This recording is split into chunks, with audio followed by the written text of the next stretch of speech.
Hello, everyone. Welcome back to our warehouse management course.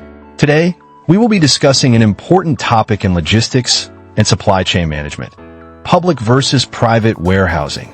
Before we compare these two warehousing systems, let us first understand why warehousing is such a critical part of modern business operations. When people hear the word warehouse, they often think of a large building filled with products waiting to be shipped. While that is partly true, warehousing today serves a much broader purpose. A warehouse is not simply a storage location. It acts as a strategic point within the supply chain. It helps businesses manage inventory. It supports order fulfillment. It improves product availability. And most importantly, it helps ensure that customers receive products when they need them. Imagine a supermarket that receives product from hundreds of suppliers every week. Without a warehouse, where would those products be stored before reaching store shelves? Now think about an e-commerce company that processes thousands of online orders every day. Without warehousing facilities, it would be extremely difficult to organize inventory and fulfill customer orders efficiently. This shows us that warehousing is much more than storage. It is an essential logistics function that supports the entire supply chain. Now, although most businesses require warehousing, they do not all use the same type of warehouse. Some companies choose to rent storage space from logistics service providers. Others prefer to own and operate their own facilities. This is where the concepts of public and private warehousing come into the picture. A public warehouse is operated by a third-party company that provides storage and logistics services to multiple businesses. Companies pay for the space and services they use without owning the facility. A private warehouse, on the other hand, is owned and operated by a company for its own exclusive use. The company has full control over warehouse operations, inventory management, and distribution activities. At first glance, this difference may appear simple. However, the choice between public and private warehousing has major implications for business performance. It affects operational costs. It affects inventory control. It affects flexibility. It affects customer service. And it can influence the overall competitiveness of a company. Let me give you a simple example. Suppose you start a small online business selling fashion products. Your sales fluctuate throughout the year. Some months are busy, while others are relatively slow. Would it be practical to spend millions of ringgit constructing your own warehouse? Probably not. In this situation, renting warehouse space from a public warehouse provider would likely be a more economical and flexible solution. Now, let us consider a different scenario. Imagine you are managing a multinational retailer with hundreds of stores nationwide.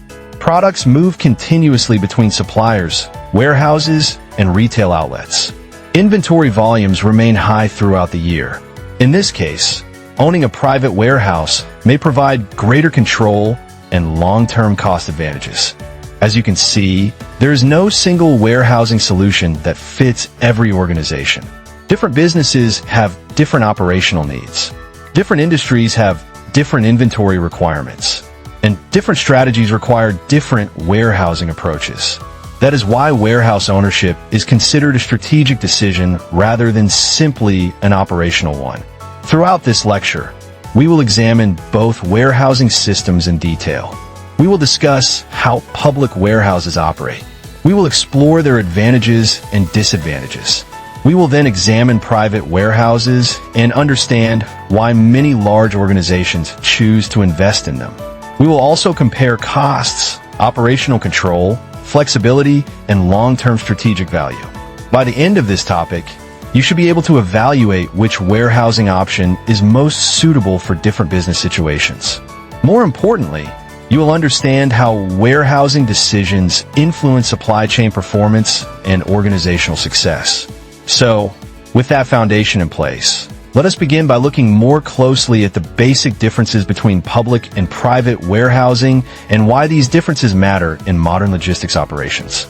Now that we understand the importance of warehousing, let's examine the two main warehousing systems used in logistics: public warehousing and private warehousing.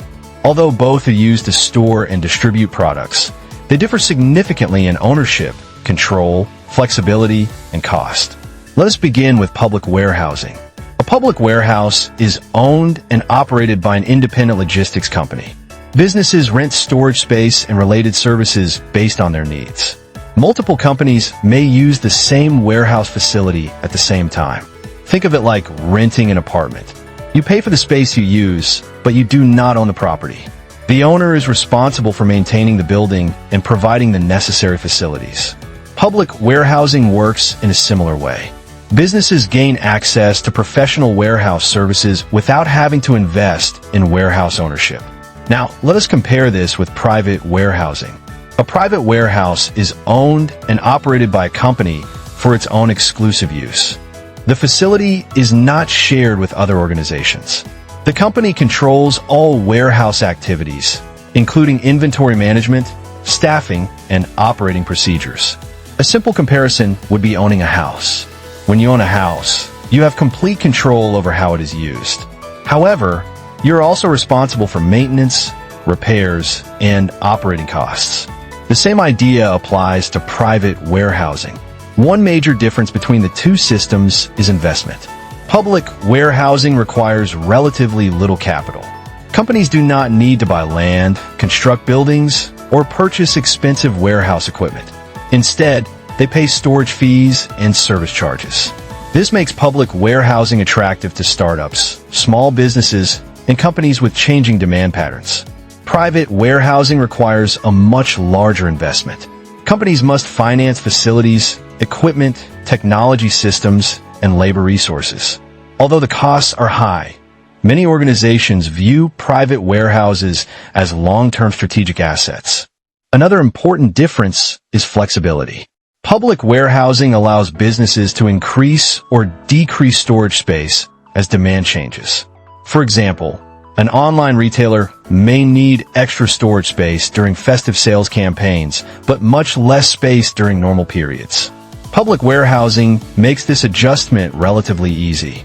Private warehousing is less flexible because the company must continue maintaining the facility regardless of inventory levels. Control is another key factor. Private warehousing provides direct supervision over warehouse operations. Companies can establish their own procedures, technologies, and service standards. In public warehousing, daily operations are managed by the warehouse provider. Although service agreements help define expectations, businesses generally have less direct control. This is why organizations handling sensitive products or requiring strict operational standards often prefer private warehousing. As you can see, public warehousing focuses on flexibility and lower investment costs, while private warehousing emphasizes control and long-term operational stability. Neither option is universally better. The most suitable choice depends on the company's size, resources, inventory volume, and business objectives. For this reason, warehouse ownership should always be considered a strategic decision rather than simply a storage decision. In the next section, we will take a closer look at public warehousing and examine how it supports modern supply chain operations.